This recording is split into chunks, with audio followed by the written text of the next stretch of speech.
আসসালামু আলাইকুম দর্শক, সবাইকে শুভেচ্ছা জানিয়ে আজকের ভিডিওটি শুরু করছি। আমি যখন আপনাদের জন্য ভিডিওটি তৈরি করছি তখন 6 ডিসেম্বর, আজকে বাবরি মসজিদ ভাঙার দিবস।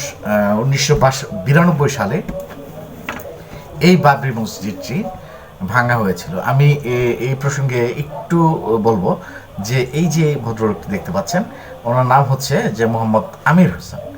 তো উনি ওনার এক সময়কার নাম ছিল বলবীর সিং।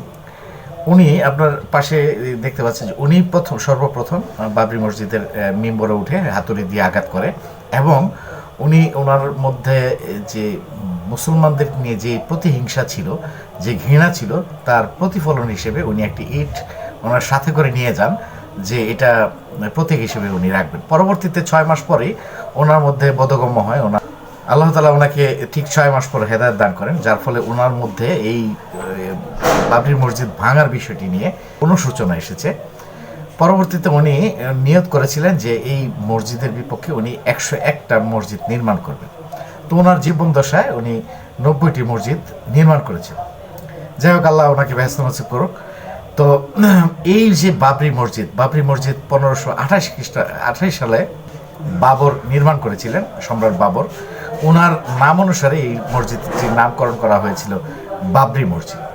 তো সে তখন থেকে এই বাবরি মসজিদ নিয়ে নানা কথা চলছিল যে এই বাবরি মসজিদ হিন্দুদের কৃষ্ণ মন্দির ছিল, এই কৃষ্ণ মন্দিরকে ভেঙে বাবরি মসজিদ করা হয়েছে।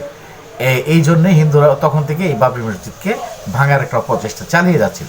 কিন্তু 1947 সালে যদিও একটি আইন করা হয়েছিল যে যে স্থাপনাগুলো যে অবস্থায় রয়েছে, মুসলিম স্থাপনা, হিন্দু স্থাপনা যেভাবে রয়েছে সেটা সেইভাবে থাকবে, সেটা আর পরিবর্তন করা যাবে না। এই আইনকে ভঙ্গ করে পরবর্তীতে ভারতীয় হিন্দু উগ্রবাদী কিছু লোক এই মসজিদটিকে, এই ঐতিহাসিক মসজিদটিকে ভেঙে দিয়েছে।